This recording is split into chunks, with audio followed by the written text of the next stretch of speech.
Bonjour.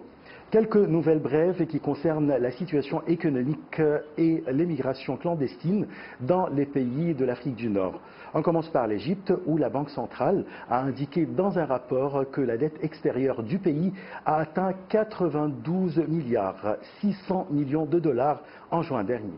Ce document de la banque explique que l'utilisation nette de prêts et de facilités a augmenté de 13 milliards 200 millions de dollars, tout en précisant que le pourcentage de la dette extérieure au PIB s'élève à 37%. Par ailleurs, les dettes publiques intérieures ont atteint 206 milliards de dollars, dont 84,4% sont des dettes publiques, 8,6% sont pour les organismes économiques publics et 7,1% pour la Banque nationale d'investissement. En Algérie, le géant public des hydrocarbures a signé 2 accords avec les compagnies françaises Total et italiennes Eni pour exploration offshore.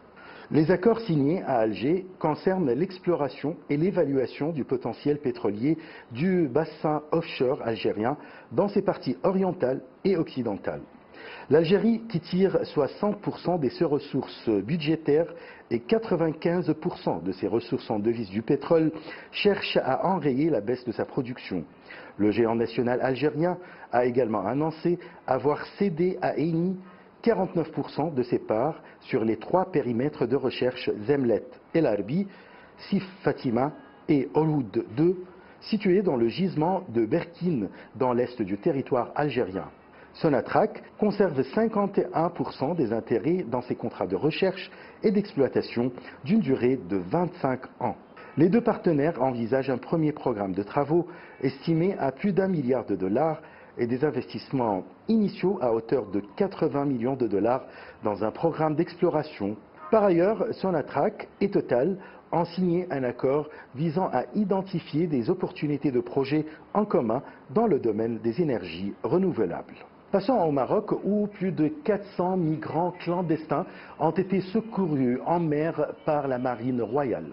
Selon une source militaire marocaine, plus de 380 clandestins ont été ramenés sains et saufs au port de Tanger, Al-Hoceima et de Mdirq, alors que 15 autres ont été récupérés au large de Moulay Bouselam et acheminés au port de Casablanca. D'après la même source, l'embarcation récupérée était à la dérive depuis le 25 octobre suite à une panne moteur. Selon l'Organisation internationale des migrations, le nombre des migrants originaires du Maroc ou d'Afrique subsaharienne empruntant le désormais route de l'Espagne par la mer est en forte augmentation. À savoir, plus de 42 000 migrants clandestins sont arrivés par mer en Espagne en 2018. 433 sont morts durant la traversée.